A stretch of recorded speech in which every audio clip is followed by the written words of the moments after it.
Welcome to STEAM Powered, where I have conversations with women in STEAM to learn a little bit about what they do and who they are. I'm your host, Michelle Ong. My guest today is Dr. Dani Barrington. Dani is a water, sanitation and health specialist with a focus on toileting behaviours, menstrual health and hygiene, incontinence and water, especially in low-middle income countries.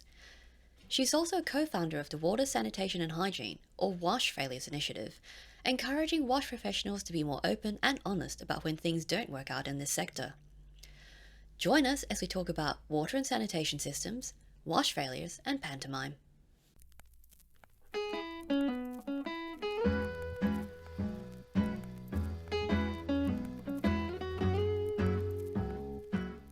Welcome to Steam Powered, Dani. Thank you so much for joining me on the show. It's really great to have you on. Hey, thanks for having me. That's fantastic. So, how did you get into environmental chemistry and environmental systems engineering? That's an interesting combination there. Yeah, so I actually grew up in Rockingham in Western Australia, which if you have a Google, it is a beachside city/town. So I spent a lot of time out in the ocean and, like literally swimming with sea lions and dolphins and stuff. Like, it sounds like I'm Nice. making it up. Yeah, and going on holidays up to like Ningaloo Reef. We have a reef over on the western side of Australia as well that's not as well known as the Great Barrier Reef. And so I was really keen from early on to become an environmental scientist and really got into things like volunteering at the local environment centre, volunteering in terms of counting seagrass. It doesn't sound that exciting, but a really important part of the ecosystem down in Rockingham in terms of ecosystem health and stuff. So when I heard about environmental systems engineering at UWA, I was super keen to get into that and really my activist side of, we need to work towards looking after the environment that we've got before we screw it up too much. Yes. Yeah, and I really liked chemistry as well, so I thought I'd do the double degree with the chemistry, environmental chemistry side of things as well as engineering. Nice. Yeah. That's very cool. So, why specifically environmental systems? Because a lot of people just go into environmental science or they go into other areas. But what about the systems made it special for you? Yeah, so I don't think at the time I understood what environmental systems engineering really meant until I was studying the degree and probably even until I was doing my PhD in it and actually thinking about the fact that everything that happens in the world is all about context and the entire system that it works within. And so for me, I started out saying I want to do environmental stuff. I want to look after the natural world kind of thing. And then because we were working on systems throughout my degree, I started getting more and more interested in the social side of things and thinking about the fact that if we're engineers, the whole point of having engineers engineer things is eventually for people or the environment. Like we're actually trying to achieve something. And maybe that's not immediately obvious all of the time. If you're designing a piece for a mine site, you might not see directly how it then impacts on people, but it is actually the reason that we're doing the mining in the first place is to serve people, right? Yeah. So as I got more into it and I started doing more what we would call in the UK, for example, they talk about it more as public health engineering. So doing a lot more around water treatment, drinking water, wastewater, how we can preserve things like the riparian strips along rivers and that kind of thing in terms of both reducing the human impacts, but also environmental impacts, and also making things like just generally better for humans and the environment as well.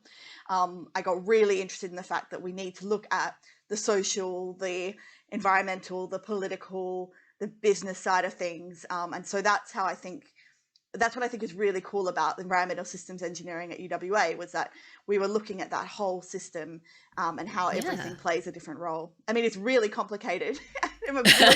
Of course. You want to try and do when you're trying to do your undergraduate assignments, so you're like, oh my God, everything influenced everything and nothing happens in a black box. Yes. But if you actually want to try and achieve something in the world, you've kind of got to be seated in reality. So, yeah. Yeah. Definitely. And yeah, because it touches on all the systems and there's so many moving parts, like you can get overwhelmed by it's like, well, where do I start? Yeah, What part do definitely. I pick at first? Yeah. So when you were doing your research and getting to your PhD, how did you decide on which one of these particular moving parts was going to be a space that you felt that you could make an impact? Throughout my undergrad, as I got more and more into the social side of things, and actually just to put this in, not in perspective, but I was bullied a lot in high school. I didn't really like people very much because of that. I had my friends and everything, but I was Yeah. much more like, I'm going to go out and save the world, which I would not say now at all. But in terms of like, I'm going to, save the turtles and the dolphins and that kind of thing. And I think once I was at uni and I really found my own tribe and realized that there are really cool people in the world and it's actually okay to be smart and overweight and have a lisp and all these things that I got a lot of rubbish about throughout school years, I started caring more about the people side of the environmental systems engineering as well. And I got really interested in the kind of work that like UNICEF does in terms of ensuring that there's clean drinking water for people as well as making sure that we're not ruining the environment. So I, even by towards the end of my degree, I wasn't set on what I wanted to do as an engineer, and I went for a few job interviews. I had a job lined up as an engineering consultant, like for one of the big consulting firms, and my honors supervisor said, you should do a PhD, like, and I think I said to him, why should I do a Why? PhD? Yeah. And he's like, because then nobody owns my ass. And he's like, I get to say what I mean and work on what I need to work on, and I don't have to toe the company line in terms of actually like intellectually. And like, I remember him distinctly saying that to me. He is a professor at UWA still. He's very cool. And the project that I've been doing my honours on was looking at blue-green algal blooms, so cyanobacterial blooms, in waste stabilisation ponds, so wastewater treatment plants in rural areas of Western Australia. And what happens is that these algae, you often hear about them being in rivers and things.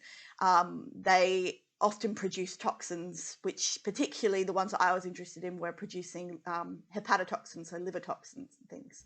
Oh. And in rural areas of Western Australia, the water that is treated in these waste stabilisation ponds is often used for irrigating public land and school ovals and that kind of thing. So I got really interested in, how do we reduce the loads of the algae and the toxins so that the water is treated better, but also making sure that it doesn't then flow on and we've got kids getting sick at schools because of it as well. And I was using real life samples from ponds, but doing lab work in my honours. And then opportunity came up, essentially, my supervisor got some funding that would allow me to do it as a PhD project from there. And so essentially I went into doing the PhD. I quit my consulting job before I started. It was very scary. And, my family are all like, oh, are you sure? Like, because also growing up in Western Australia and my dad's like, oil and gas. And I was like, no, Yes. I'm never going to be in oil and gas. Like, it's fine. Don't worry about me. Kind of where you. Yeah. So I took the PhD, and I mean, the plan was I wanted to work more in the international development side of things. I started out being like, I'm in wastewater now, but I'm going to move into drinking water because that's, so much more important. And then nowadays I'm much more like sanitation, wastewater shit. That's much more interesting than drinking water. And not that we don't need clean drinking water, but I mean, a lot of the reason that drinking water gets contaminated is because we don't properly treat all this other stuff. Wastewater. Yeah. And also it's just much more interesting and fun to talk about with people. Yeah, talking about poo really gets people going. It does. And while I was doing my PhD, I started doing a lot of volunteer work with Engineers Without Borders. So during my PhD, I was at some point the UWA president and then the West Australian state president with them. I mean, most of what I was doing there was around helping to rally together like people who already were graduate engineers who were working on projects and doing more of the bringing the committee together and getting people to learn more about international development. But it meant that even myself, I got to do a lot more training in what is international development all about, how does capacity building work.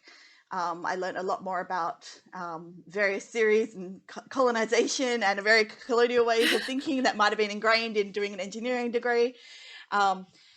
And then that sounds like an interesting topic alone. Yes. So when I was doing my PhD, I got involved with starting up a unit called Engineering and Social Justice. And part of that unit was, so it was an undergraduate unit, and the undergraduate students got to do as part of it a volunteer placement with Engineers Without Borders. So my kind of contribution to the module was that I organised that placement for the students. So they would go and do high school outreach to teach high school kids about international development and engineering, or something called PCs for Refugees, where it was helping train local refugees who'd recently moved over in basic computer skills, that kind of thing. But it also meant that I got to sit in on the unit and learn a lot more about all these different theories of development and science and technology studies and what is ecofeminism and neocolonialism and all this kind of stuff that I had no exposure to before, which really got me interested more and more in the social science, the people side of the, that's cool. So what is Engineers Without Borders? So Engineers Without Borders is an organisation. It's independent in each country. In Australia, it began, I want to say, 2003. I think we had the 10-year anniversary, So Engineers Without Borders in Australia, it does a few different things. You know, there is advocacy and such, but also it really aims to kind of provide technical assistance and even more about capacity building for engineering projects in low and middle income countries, but also in remote indigenous communities, for example, rural communities in Australia.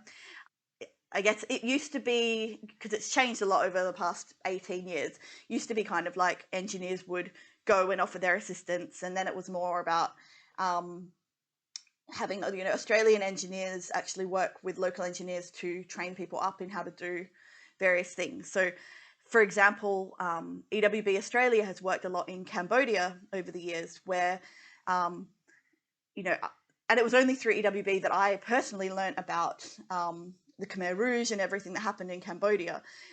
Never learned about that in school.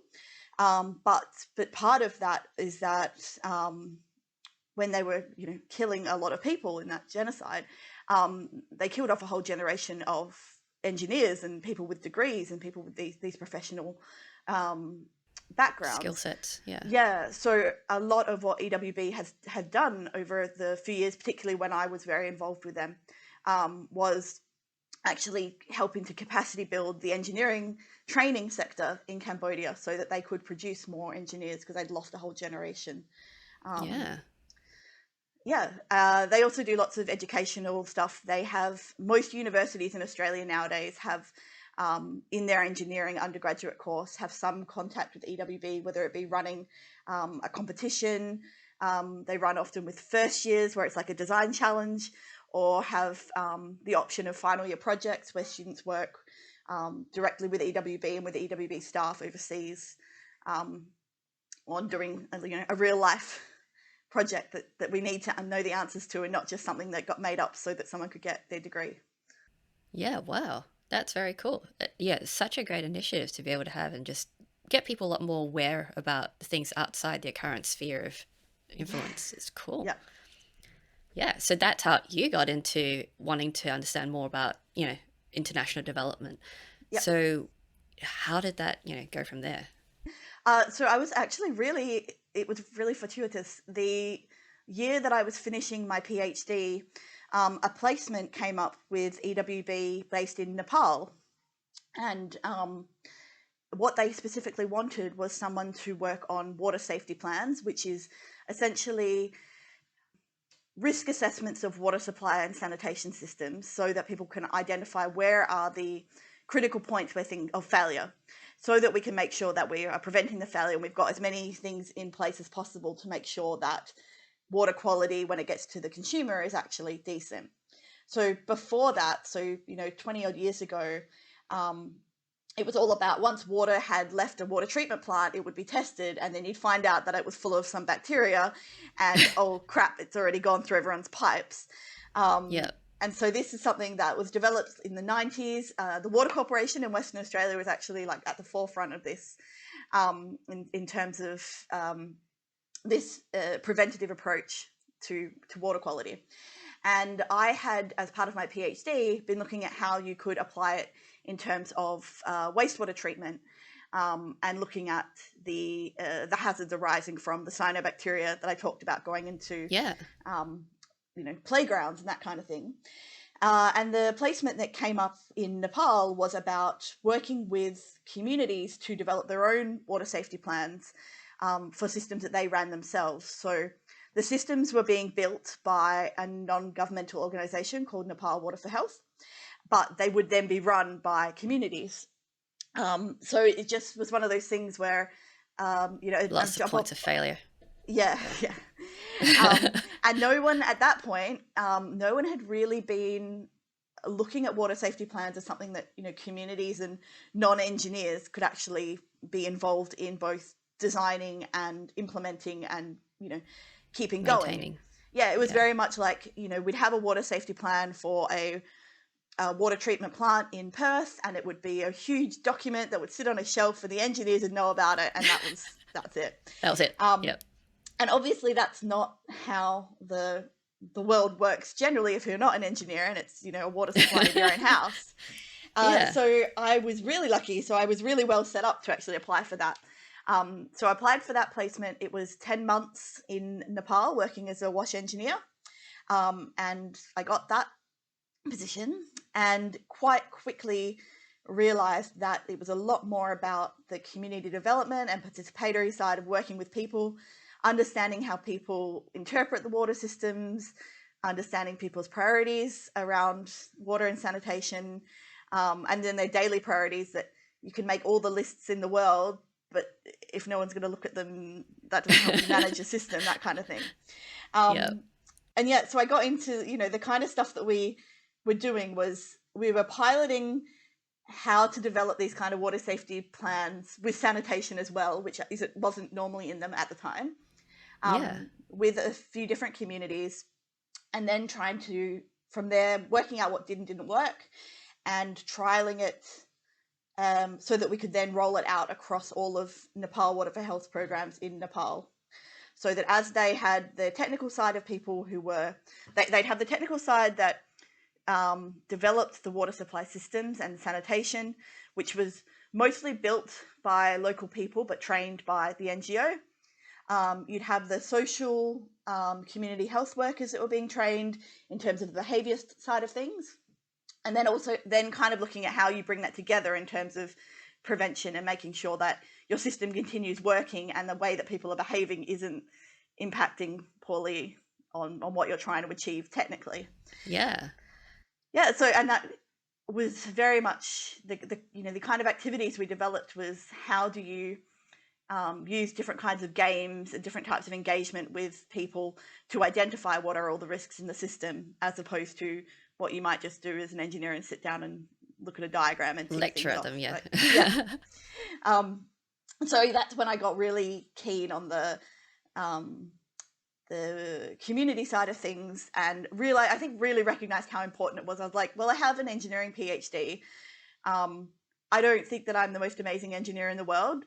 I can see that there are failings in terms of engineering, that it's not just the engineering that we need, and that maybe for me, the fact that I love working with people, and when I was an undergrad, I was one of the founders of the UWA Pantomime Society, so which essentially meant that I was used to getting up on stage and making a fool of myself, and I have a very self-deprecating sense of humor, and kind of just realizing that was part of my professional skill set, not just something I like doing for fun, and that what I could actually contribute more was I understand the engineering, but I'm also really like working with people, and how can I I'm never going to be the person who designs the world-class water filter, but maybe I can help inform that to be a water filter that is actually going to be used by communities. And so kind of found my little niche there in terms of the people and the engineering coming together in the Venn diagram. Nice. Yeah. So 10 months in Nepal to do all that. That seems like a lot to do in 10 months. I mean, there had been volunteers there. I think for 5 months there'd been someone, and then another 5 months there'd been someone else. So they had trialed. They started trying to work out how to do develop these water safety plans in 2 sets of communities. And when I was there, it was looking at what had and hadn't worked in those ones, and then also looking at another 3 communities on top of that, I think. And so really trying to bring together what had been learnt over the past year to create this overarching plan of attack. So, the kind of systems that we have in place, in, I guess, major cities and urban environments, it's so different, and we take a lot of it for granted, obviously, because, it's all up to the engineers. They sort it out. We deal with the, whatever the output is. Yeah. But when you're actually taking a lot of these principles that you understand from the urban environments, how can you translate that into these smaller communities where you don't have that kind of infrastructure, you don't have that kind of, I guess, backing or separation between who's in charge and who has to take care of things? I think it really depends on different communities and also what people have been exposed to. So in Nepal, I was working mostly with very remote communities, like up in the foothills of the Himalayas and things. After I came back from Nepal, my work for about 3.5 years was in the South Pacific. Specifically, I worked in Fiji, Vanuatu, Solomon Islands, and Papua New Guinea. And I worked with communities and stakeholders who were in like peri-urban and urban areas. And in those cases, for one thing, you had to really be able to work across the fact that communities had often some sort of connection with the water utilities grid, but also that generally wasn't enough for everybody. There was also some self-sufficient component, which might have been through on-selling water to your neighbours, or collecting rainwater, or working for the local water company and they were letting you take water home. And also that people were more exposed to things like flush toilets. So where in a lot of rural areas, people have never really come across a flush toilet, and might have never really had issues in terms of if you're going out openly defecating in the bush, if you've got enough land around you, it might not be a big issue. Yeah. The communities when you're working with communities who are closer to cities, there's more of an awareness, and there's kind of more of that, I don't want to be seen going to the toilet, and there's not a lot of places to go and hide and go to the toilet. Right? Yeah. But also that drive for, well, everyone else in the city has flush toilets, so that's what we should have as a minimum. Yeah. Which can also be very tricky because, you've not got proper running water in your community, for example. So I guess it just depends on every context is different, and really understanding what it is that people are aspiring to and what are their priorities and what have they seen.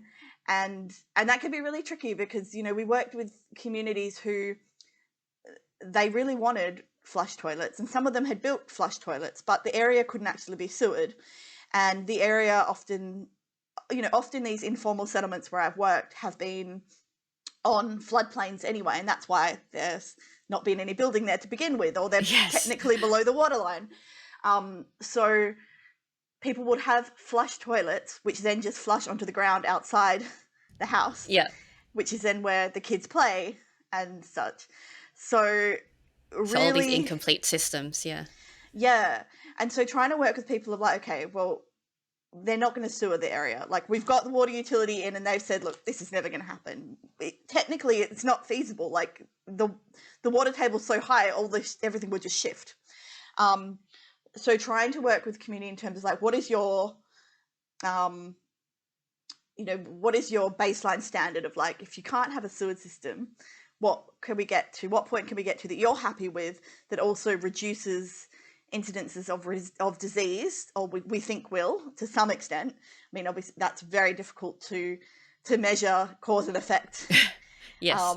With sanitation stuff, and there's been big trials that have not quite managed yet because there's so many different factors at play. Yeah. But doing things like one of the communities we worked with, they were digging drainage ditches and building footpaths, so at least that the kids didn't have to walk through the wastewater on their way to school and that kind of thing. So trying to figure out in each context, okay, what can be done to improve the situation that you guys actually are interested in, and I'm not just coming as an engineer and telling you what you need to do. Yes. But also saying, as an engineer, I can tell you they're not going to be able to sewer that area. Like, technically, it can't happen. So very much like give and take in terms of, I will never understand what it's like to live in a flood-prone informal settlement in Fiji, but I can have some, you know, but there are some things that, having done a PhD in engineering, that I can contribute in terms of knowledge. So very much trying to build those partnerships between the different stakeholders who are from the community, and also working within their own power structures. So they might have a chief or a WASH committee, but also working with the local government and the local NGOs and things, and everyone kind of trying to bring to the table what their skill sets are, to achieve something, so that we can at least incrementally move the needle forward in terms of people's priorities. Yeah, definitely. And you really need such a wide range of people with a huge range of experiences to be able to, you know, contribute valuably to these things, especially because, as you said, every context is different with so many different factors based on the environment, based on the society. And land tenure is a big thing as well. Yeah.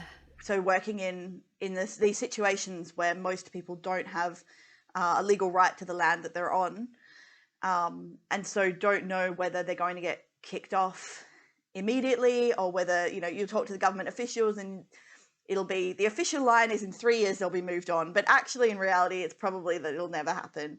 Or then other places in the world where you know, overnight the government will come in and just bulldoze the whole community, and it's not there anymore.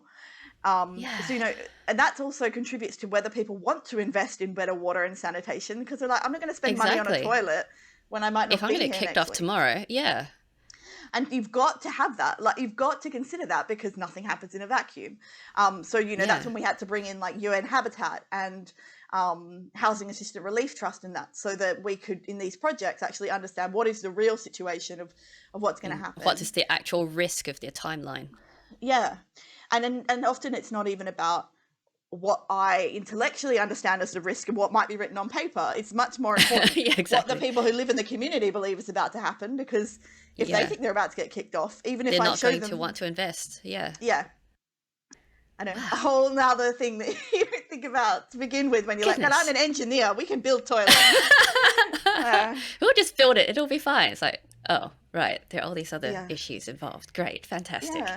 And especially where people, if you think about, like, the rest of us don't make rational decisions on a daily basis of things that are good for us, right? But there's kind of this like assumption that if you're, it's like when there's this assumption that if you're living in poverty in Australia, it's your own fault, or like if you go and have avocado on toast, well then you've made a bad life decision and you're never going to, you know, be able to afford a house. But we all make different decisions based on various things that are happening at the time, and we can't judge one another on these things. No, and it's also there's a reality of what is actually happening, and then on top of that, the perception of the people of what is happening, and also the perception of, you know, what their future or what their potential options and outcomes are going to be. Like, all of this factors into the way that people make choices, and how they work with academics and practitioners and things as well. Like, everyone has their reasons for getting involved, and so you also have to recognize when people are talking to you that there's a very good chance that they can be bullshitting you, because they're telling you what they think you want to hear, or they're telling you something that they're hoping will get them something that they want. So I think it's also everyone has their own agendas. And also I don't think that is a bad thing. I think we have to remember when we work with communities anywhere in the world that everyone is like basically the same. We're all people, and we're all able to manipulate situations to what we want. And I think it's disrespectful to assume that people won't do that just because they are poor or whatever. You're like, just because you don't have proper sanitation or you're living in a slum settlement, why should I not expect you to be just as invested in getting the best outcome for your family that you think you can get from interacting with this NGO, rather than perhaps doing exactly what the NGO wants you to do, you know? Yeah. Like let's respect people for being, having agency. Exactly. And everyone has their own priorities, and it's part of it is going to be, your base survival stuff, but there's also wanting to advance and improve. And for that, everyone has different ways of gauging what that is for themselves and for their community. Yeah, exactly. And sometimes communities are like, well, we'd rather spend our money on a new church. And I'm like, Sure. I can respectfully disagree, but I don't live there, and that's your decision. And, it might be like disappointing to me on a professional level, but that is the choice that they have made, and that is a legitimate choice for them. Yeah. Like we all do. Like we all spend money on things that we probably shouldn't, like avocado on toast. I actually don't even like avocado, but yeah. Yeah. But, you still have to work with that. So, yes, I'm sure you want to build that church, but let's see what solution we can come up with what we've got remaining to help with this other thing. Find a compromise that will achieve both ends. Yeah, and it's that kind of balancing out the educational side of things with the, like, not forcing people to do things, but making sure people are informed of all the facts, and understanding that it's okay if that's what you decide to do. Here are some facts on children getting sick, and the fact that how many children die of diarrheal diseases every day because of unclean drinking water and things. So, not expecting that people will always work off of the facts, because, like, I know that I shouldn't eat McDonald's, but occasionally, like, I've got to eat the McDonald's. And my body's like, yeah, it's happening. So, yeah, recognizing that just giving people information doesn't mean that they're going to act, but at least making sure that people have been informed about the situation, I think is important. Yeah, like you can't oblige them to agree with what you're doing, but you can just let them know and help them out where you can. Yeah, which I think is very cool. Life in general. Yes, generally just how everyone should do things. It's just a regular thing. So you mentioned that there are a lot of failures in WASH at the start of our conversation, and even a couple of days ago. Thinking, well, how can you have that many failures? Clearly talking to you now, it's like, well, yes, that makes sense. You can see where you have multiple potential points of failure in such a massive system that you have to manage. And, you've started an initiative called WASH Failures. So tell me about that. I don't even actually know how I started getting interested in this, but really, one thing is that Engineers Without Borders Canada, there was a video, a TED Talk about 10 years ago, and a guy was talking about how I think he'd been somewhere in, I want to say Africa, and had installed a water tap, and was all very proud of what he'd done as being an expat, gone over there and tried to save the world, and then kind of realized afterwards that the water tap didn't actually work, or it wasn't used or something. I can't remember the exact story, but you can definitely find it on TED. It's a very very famous video kind of in our sector. And I just was getting more and more frustrated working in the sector and seeing that things weren't working, and we weren't necessarily talking about them. We weren't necessarily learning from our mistakes, and everyone was just kept flogging a dead horse and being like, well, this is the framework that we've all agreed is the one that's going to work, so this is how we're going to implement the project, and then we're going to do it, and not being flexible enough to actually think, oh, it's not working right now, let's change our approach, just keep doing the same thing. And so, I mean, you have things like technical failures, obviously, but also you have failures where, no one ever asked the community what they actually wanted. or just, something's being implemented and clearly it's not working, but no one ever stepped back and said, let's change how we're doing it. So a few years ago, a couple of colleagues and I, we were kind of like, we need to talk about this more. There have been a few people who've tried to get the conversation going around failures. There's been a couple of publications, but people just aren't really engaging. People don't have time necessarily to go online and document everything that's gone wrong in their projects, or they may not want to do that for various reasons.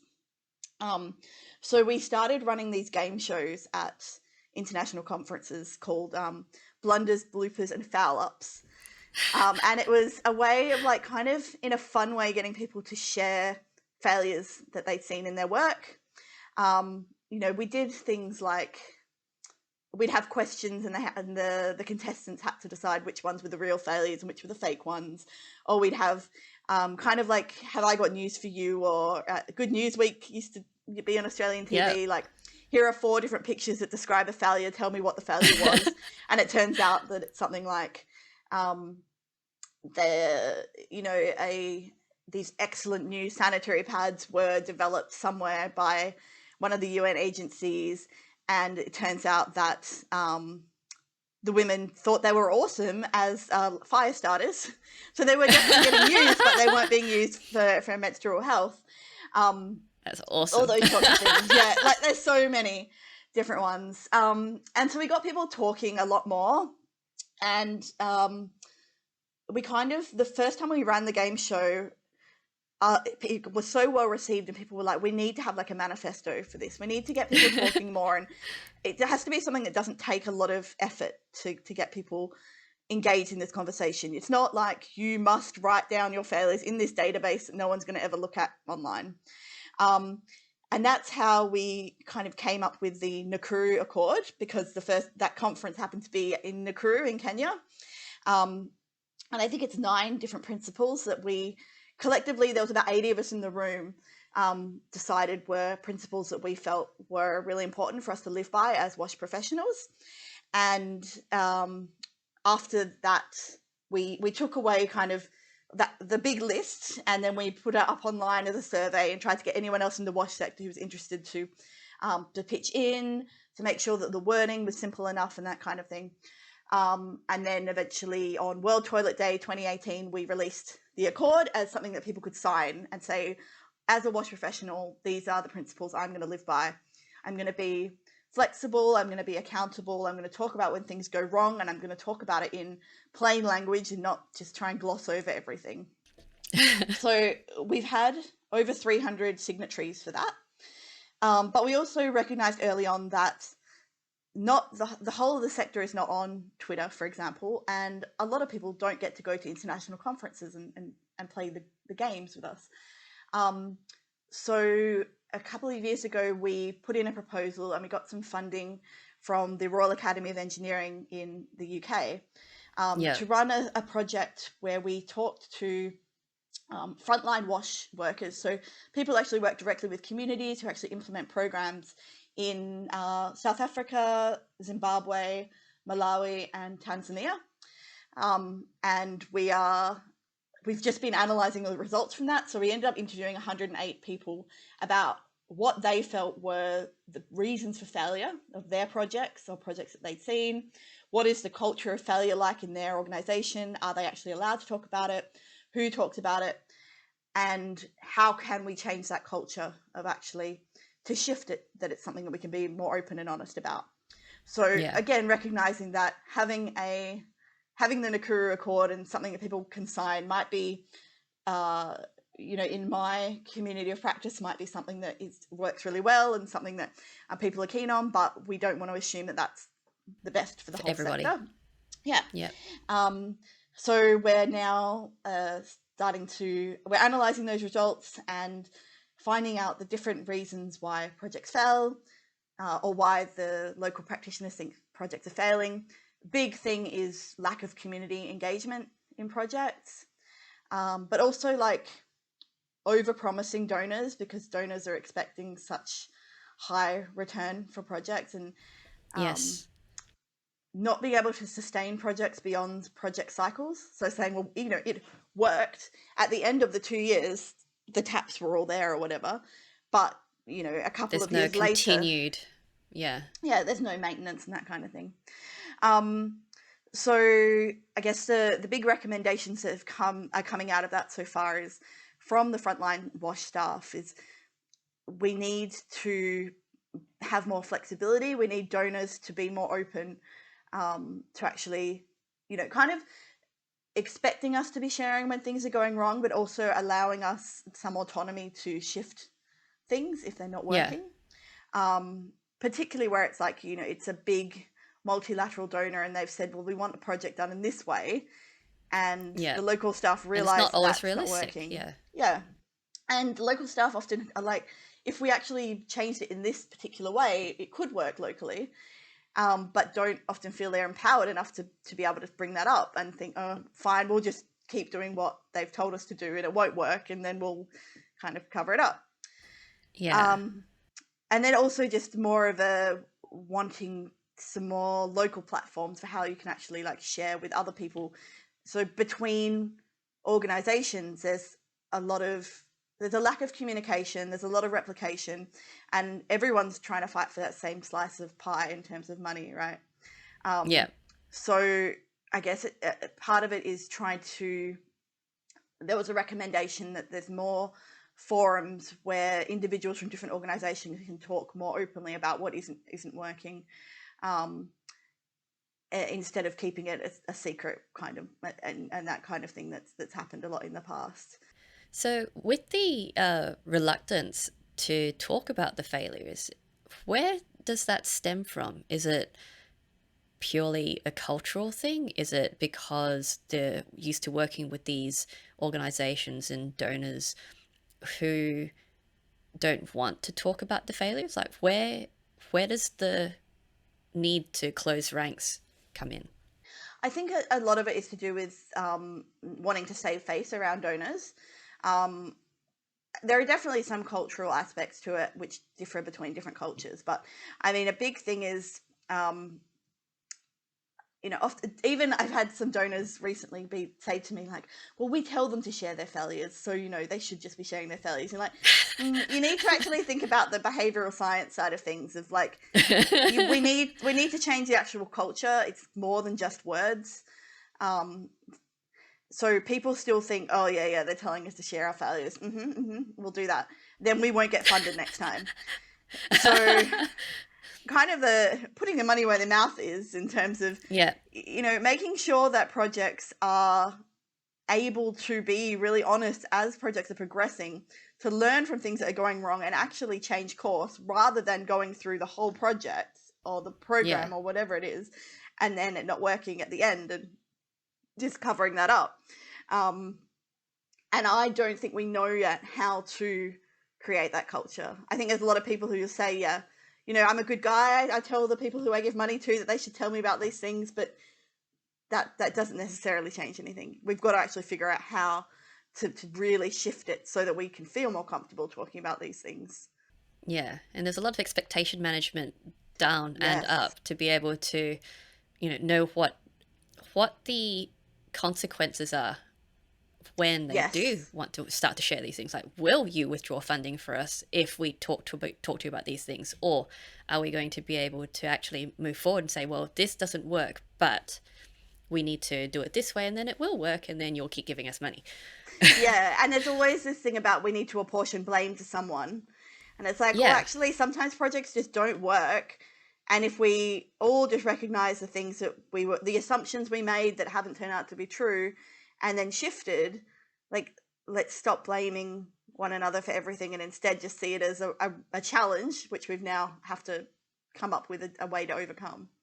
And, the opportunities as well from learning from these mistakes. Like you literally, there's so many benefits to actually moving forward and going, well, this didn't work because of these reasons. We will not have to do this again. Yeah, and I think this is another thing is that often, like every couple of months, you come up against people who are like, oh yeah, watch failures.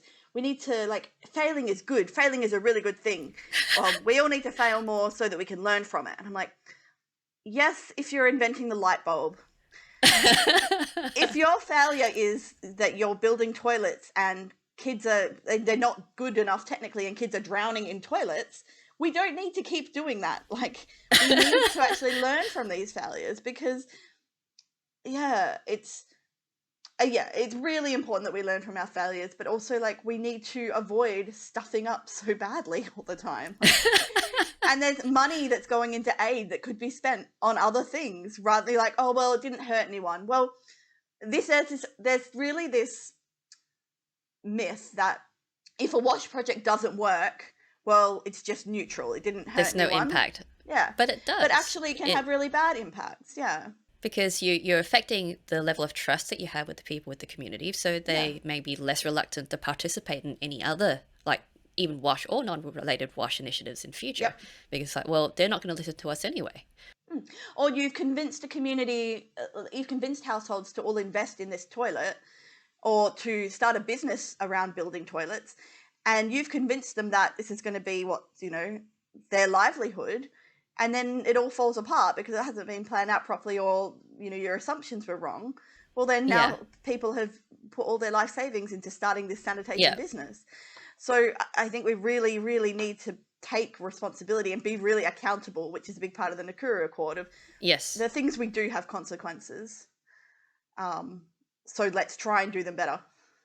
Yeah, I think people will tend to forget that, because once their job's done, it's like, yeah, done. Hands dusted, I'm good, next project. And you don't think about what happens afterwards as well. So, like, not just maintenance, but the support for the communities who have to continue afterwards. Like you said, all the taps and stuff are installed, but nobody's using them. It's like, well, why? And I really think this is a big thing, particularly in Western culture, where we've got such of, like, I'm going to separate my work from my home life. But in terms of, like, it's done and dusted. I do these things at work and then I don't think about it afterwards, kind of thing. And so many of us have jobs, like most of us have jobs where it impacts on other people's lives. So it's kind of like, this excuse of, like, I'm going to go into balance. But no, well, yeah, we definitely need work-life balance. But I mean more like, if you're going to work for a company and you share none of their morals, but you're like, but I need the money.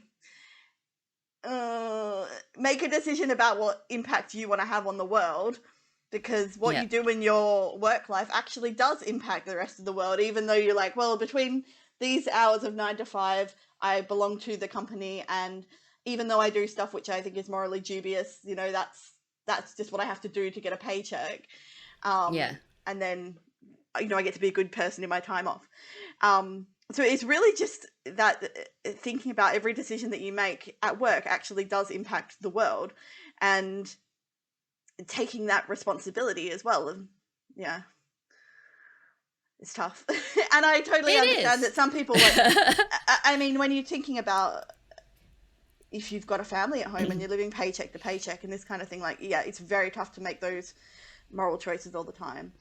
And it's like the decisions you were saying that about, poverty and the way that the attitudes people have, like, people are still making those sorts of decisions based on their own circumstances. And there's a lot of compromise going on in the way that, you do decide how you want to do things. This is my very complex.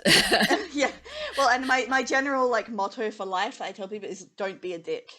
Like, just be a nice person. Make decisions that are, at least the best of your knowledge, not going to negatively impact people, could have a positive impact, be a reliable person.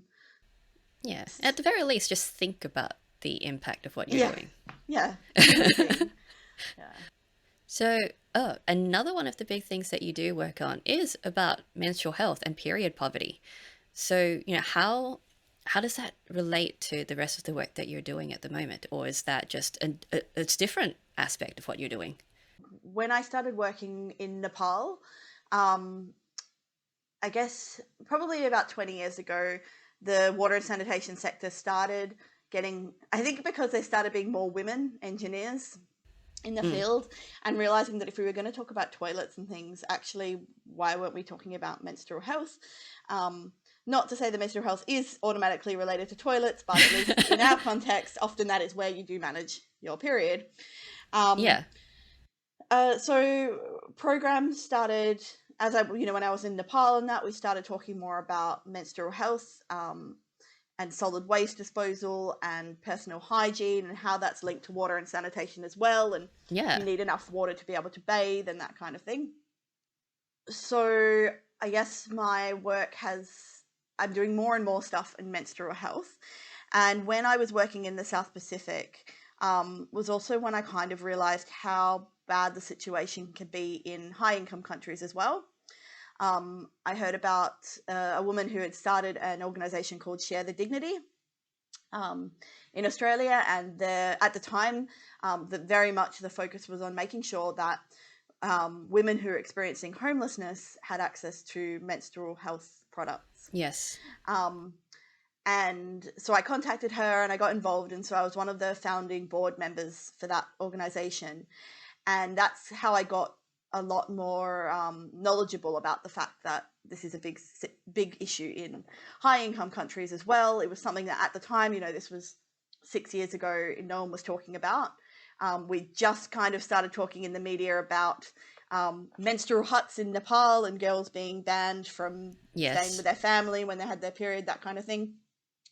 And so we've seen more and more media coverage about the fact that, yes, there are a lot of issues in terms of girls not having access to menstrual materials overseas, but also in Australia and other high-income countries as well.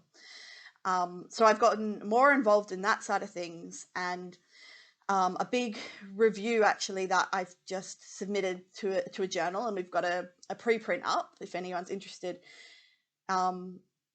What we've really recognized, and something that hasn't gotten into the media so much, is the fact that not having menstrual materials is rubbish, can have a lot of impact on people's well-being, but also just the fact that menstruation is still so stigmatized, that women and girls and non-binary and trans men who also menstruate, have been treated like crap for no reason. And even though we have much better technically performing menstrual materials now than we did back in the day, so in terms of menstrual cups and tampons and highly absorbent pads, still this need to conceal that you have your period, this that the most embarrassing thing in the world would be to bleed somewhere and have someone find out that you have your period, actually has a huge impact on people's lives.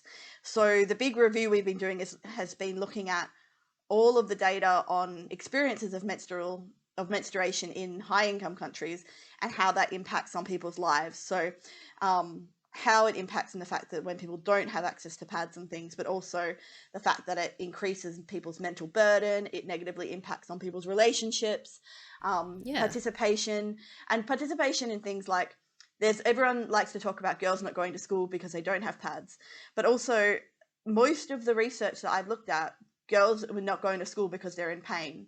So actually what we need to be addressing is that side of things as well. And taking women seriously when they do go to the doctor and say they've got menstrual pain, instead of doctors blowing them off and saying we've just got a low pain threshold, which happens a lot. Horrific amount. So that's part of my another one of my things that I'm kind of a big advocate for is we've got the work that there's been more and more work coming out of low and middle income countries talking about here are the impacts of poor menstrual health on people. And then we've said, okay, well, here's the review of the basis of all the evidence we have in high income countries as well.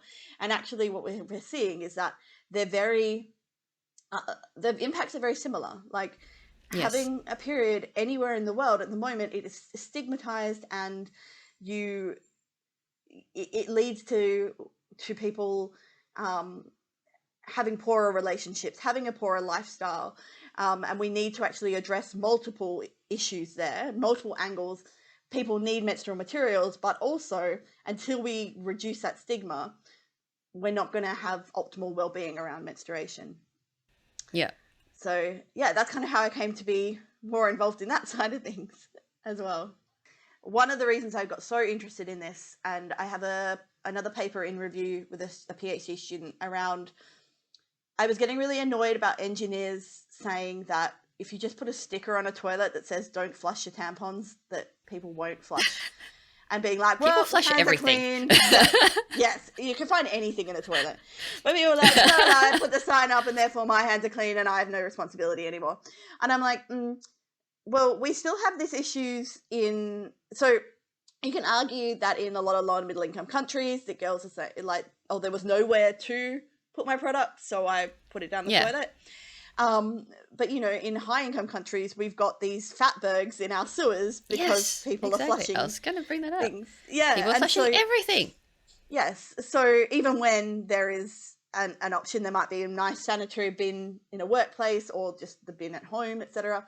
So some work we've been doing is, you know, what are the different reasons that people give for disposal behaviours, and saying, well, if you're an engineer, actually stop just saying, well, we technically put an incinerator there and so it should be fine. Actually thinking about why people make these decisions to do different things and how that then, you know, can totally stuff up your engineering system in terms of your wastewater treatment or whatever. Like, it's really important for you that somebody considers what people are thinking when they do this. So there's definitely that engineering link there. Yes. And I'm not saying that engineers have to be social scientists. I'm saying that engineers need to respect social scientists and actually have those conversations and bring that into designs as well. And I got really angry a couple of years ago when I was involved in an international standard, and some of the men engineers were just like, no, just do this. And I was like, which was then this whole review and paper came out of that experience. So hopefully that will get published soon as well. And try and get in front of some engineers. But that is the thing, isn't it? Like we go, okay, well, we've come up with a solution. Of course you're going to use it. No problem. Done. And it's like, well, yeah, you've provided the solution, and you know, that's nice. What was the actual problem? Like, it's like you do address the actual issue. Yeah, it's like the don't know, you've probably seen it, the tire swing meme. I guess it's a bit of a meme. Sure. They bring it up in terms of project management, but the joke is that, you know, the project manager says, okay, well, I need this thing, and it ends up being this fancy looking, you know, swing with bells and whistles and things that you don't need at all. And then you ask different people as part of the rest of the team building the thing what they are going to do with it, and they come up with all these weird things. Some of them don't work, some of them are completely redundant, things that are physically impossible. And the thing is, they didn't ask the client, what do you want? And they just wanted a tree with a tire and a rope. And you know, that's all they wanted, and all these other people were coming up with these solutions that just, yes, they met the criteria in a general way, but it wasn't actually what they wanted. Well, there's this really famous failure in the wash sector called play pumps, and essentially it was in areas where they needed to pump groundwater so that communities had access to more drinking water, and I think bathing water and stuff as well. So essentially they made it so that to pump the water, the kids had to like play on this play equipment, which then would pump the water up into a water tank, which they sold advertising space on. So there's advertising on top of the tank, but it was like the kids didn't want to play on it. You'd have to be pumping the water for more than 24 hours a day to actually get enough water for what people needed. And actually it was a lot more physical effort to do that than if you just had a pump where the women could, because generally the women go and actually just pump the water up. Thousands of these installed across southern Africa. Oh my goodness. Yeah, definitely look that one up. That's a big one that we talk about. Everyone knows about that in WASH in terms of well, you know, like what's an excellent solution to not the same problem. Not even a problem. Yeah, it's it's like I don't know what solution you're trying to create there. We don't want to play on this whirly. This is hard work. This is child labour. Yeah. Oh, there's been a lot of journal articles written about it. So, That's amazing. All the more reason for needing to talk about WASH failures. Yes. And because it's a kind of thing that people are tagging me on Facebook on a daily basis, like people not in the WASH sector, like, look at this amazing idea, and they're like, oh God, We just need to think these things through. Yes. Seems like a good idea at the time, I'm sure. Just Yeah. wasn't screened. There's some amazing technical stuff where I'm like, yeah, I could totally get on board from an engineering perspective, but did anyone actually ask if someone needed that? So. Yeah, I can see, much more interesting than drinking water. Yeah, I can definitely see how it's just so, there's just so many different parts of it that are so important. And, when you look at it from a technical engineering or administrative perspective, it's like, yeah, the solutions are so obvious. And it only works if you take that in isolation of everything else, in which case you're not solving anything. You're not addressing any of the issues that are actually needing to be addressed. Yeah, and don't we all want to feel like what we're doing for work is actually being useful? Like, you don't want to just be like, well, I got paid for my 8 hours. Turns out it was a complete waste of time. Like, I don't like doing that. I don't like writing grants that don't get funded, and I feel like I've wasted my time. Like, yes, and the value isn't just in creating the end product; it's actually creating an end product that's valuable to someone else. Yeah. Yeah. Very cool. Okay, so time-wise, let's move on to a couple of those other little things I wanted to ask you that are completely unrelated but could be related. So, what hobby or interest do you have that's most unrelated to your field of work? Thinking about this, I think like treasure hunting, geocaching. Do you know what geocaching is? Oh, yes, geocaching. Yeah, so my husband and I really like doing things like geocaching. For anyone who doesn't know, essentially it's like members of the public leave little capsules and things around places all around the world, and you've got to like solve clues to find them, and sometimes you find them and they're like in the craziest places, and often people will put them in a place of like where there's an amazing view or there's a really cool story that I think you should hear. Nice. So yeah, that kind of thing. And then we'll do like treasure trails and scavenger hunts and all those different ones which come up in other places. So yeah, and if we can take our dog, that's even better. Oh, nice. Yeah, like geocaching was huge years ago. I can't imagine it ever dying out, to be honest, just because the adventure of being able to just find stuff and solve clues to, look for all these other little bits of treasure. That's awesome. Yeah, and we do a lot of escape rooms as well, but you have to budget for those because they're pretty pricey. Yes, those are a bit different. Yeah. That's cool. Are there a lot of geocaches in Perth? There are actually. We haven't done as much since we've been back. We did a lot when we were living in the UK, particularly because we were traveling a lot. But I have looked at the maps, and there's definitely been more and more in WA in the last few years since we started. Oh, nice. Yeah. That is awesome. Very, very cool. Yeah. I did want to do that at some point. Didn't get around to it. Might have to give it a go. yeah, definitely. And I mean, there's also ones like a lot of people do it with their kids, and you can choose like the difficulty level, so you can choose ones which are a bit easier for kids to find and that sort of thing. And often those sorts of ones, people will put stickers or figurines and things in there that kids can find. So. Ah, that's nice. Yeah. Yes, I think my child would like that. She likes presents. But yeah, that'd be cool. Yeah, that's awesome. I wanted to ask you, what started you on the pantomime thing? So I lived at college, and in my first year of uni, there were one of the guys who lived at our college was from Bristol Uni, and one of the girls at the college next door was from Bristol Uni, and they decided, let's do a pantomime because it's such a big thing in the UK, and we love it.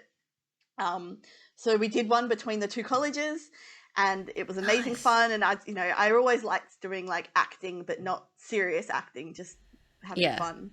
Of course. And so then after we did that first show, it was like, well, maybe we should actually make this into a proper university society. So then the next year, it became like part of the UWA Guild. And what's really cool is that my husband and I just moved into our first house that we own, and we've lived in a lot of different places in the last few years. So we had a lot of stuff in storage. And my parents were like, here's all your junk from your undergrad years and things. And I found like all the show posters and banners and things. And so I contacted the current Pantomime Society and said, you guys got any interest in these? And they're like, oh yeah, we're going to have an 18th birthday party. The Panto Society is 18 years old now. That we'd love to have all that as like decorations and things. So I took them in a couple of days ago, and they're like, when are these from? I'm like, 2003 onwards. They're like, oh, that's so ancient. I was like, oh god. Oh god, that's harsh. But yeah, I mean, it was just something that was really fun. I was doing it for fun at the time, and have realized that I actually got a lot out of it in terms of the skill of just being able to get up on stage and just not care what people think and just have fun. I think has worked really well in my favor. Yeah, like it's a good skill to have, and you know, kind of makes you more humble. and because I'm a lecturer too, like, so it really helps that with my students. I mean, it helps with me not being so nervous when I'm talking to students, but also makes like me more approachable. And because the things I talk about can be pretty funny sometimes. So yeah, that's cool.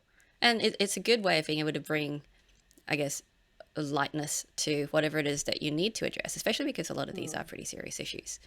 Yeah. Some of the stuff I've seen is pretty horrific. Yeah. And at the moment, because a lot of the communities I've worked with, you know, end up in the time while I'm working with them will be hit by cyclones or flooding, or one of the communities I'm meant to be working with at the moment in Cox's Bazar, so the Rohingya refugee camp in Bangladesh, was the one that last week there was a huge fire and a heap of people died and have been displaced again. So I think there's just so much crap in the world that sometimes it's nice to have a lighter way of engaging with people on the issues and kind of getting people in there. Yeah, and it makes it more accessible as well, because as you said, a lot of these issues are taboo. So being able to communicate or present that in a way that, you know, is not insensitive, but at least makes it, I guess, more digestible for certain people. Yeah, that's cool. Awesome. Okay, and which childhood book holds the strongest memories for you? I was having a think about this, and I couldn't really think of like a traditional kids book, but when I was about 8, my mum gave me, I think actually it might have been Santa.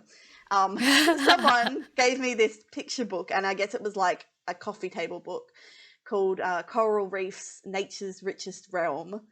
And it's just beautiful, beautiful photos from coral reefs around the world. I think particularly from Australia, this one. And it was just something that I would just flick through constantly all the time. Something that I've again come across now that I'm, my parents are trying to unload everything from my childhood to our Fair. and yeah, so very much along that environmental side of things. That's definitely a thing. Like a lot of people are mentioning books that seem to tie into what their adult interest tends to be. So yeah, that's very cool. But I mean, I also liked Goosebumps books and Babysitters Clubs. I'm just not sure how influential they were on me. Although Teen Power Inc., they were mystery solvers, so you know maybe that's where the geocaching comes in. Could be. But all of those books, very like when you're growing up, there are a lot of things that influence you in different ways, and one of my other guests was saying, you know, I wanted to talk about, you know, I mentioned this other book, but what I really wanted to say was I really like Babysitter's Club. It's like, yeah, you can totally say that. That is fine because, you know, these are the stories that did have an impact on us. These are the part of. I mean, even now, I'm like, you know what? One of my favorite shows in the last decade, Gossip Girl. Absolute trash. Like, just it is. No, it doesn't touch on any issues of any importance to my life or anything that I do for work, but Chuck Bass. Yes. Related, unrelated. Have you watched Bridgerton? I have watched some of it, but at the moment we don't have internet in our house because we just moved in. So I've seen like the first 3 or 4 episodes. Yeah. Because I remember when I first saw the trailer for that, I saw it being promoted as it's a cross between Jane Austen and Gossip Girl. It's like sold. It really is. Yeah. Very cool. Guilty pleasures. Okay, and finally, what advice would you give someone who wants to do what you do, and what advice should they ignore? I think talk to lots of people. As I've said before, kind of like live by your own morals. Make sure that what you want to do is something that you are happy with being part of the world, right? Like Yeah. that your contribution is at least not doing harm. I think there's a lot, if you are interested in the international development side of things, something I would go away and have a read of is called the Sidekick Manifesto. And it's a lot about how, like I mentioned, I will never know what it's like to actually live in a slum settlement of Nairobi in Kenya. There are certain things that I can do in my life which can contribute to maybe helping life be a little bit better in different parts of the world, but I'm only ever going to be a sidekick to the people who actually need to, who actually will address their own problems and their own priorities in terms of improving people's well-being and stuff. Yeah. So that's a big thing, I think, is that we're all very idealistic, particularly when we are undergrads and we think we've got a degree that, we can help the world. But actually... Bright-eyed, bushy-tailed. Yeah. And I don't want to be a cynic, because there's definitely ways that you can contribute positively to the world. But knowing that, the white savior thing is not real. I don't know if it ever actually worked. And now, we're very aware that it's not appropriate and it doesn't work anyway. Yes. But also thinking about if what you're really interested in is that doing something positive and community development and stuff, it doesn't have to be overseas, and it doesn't have to be something you do as your career. Getting involved at the local level, looking at issues like homelessness in your own state, menstrual health, for example, we know is an issue in high-income places like Australia as well. So even if it's something that the stuff that I do really interests you, there are ways that you can get involved without it having to be the be-all and the end-all that you leave your career and or it becomes your entire career. Like, there are positive changes that you can make just in your own life as well. Yeah. Brilliant. Yeah, you can, always ways that we can contribute. Yeah, exactly. Yeah. And because, people always say, oh my God, what you do is amazing. You're like, it's just another little thing. Like, we can all do things that are important. But it's adding up of the lots of little things, and that's, that's where the important part is. Very cool. Good advice. And don't be a dick. And don't be a dick. Yes, big one right there. So if people want to know more about what you do or reach out, where can they do that? If you're interested in all the failure stuff, the best thing to do is follow us on Twitter, which is at FSM_fail. And we can put that in the show notes, I think. Yep. And I'm also on Twitter at Dani_Barrington. And that's probably the best way of seeing what I'm up to and also getting in touch. I'm pretty on top of that. And I share a lot of links about all the things that I'm interested in all the time. So, yes. Brilliant. Filter out what you're actually interested in. Definitely. But amongst all the ranting. No, the ranting's good too.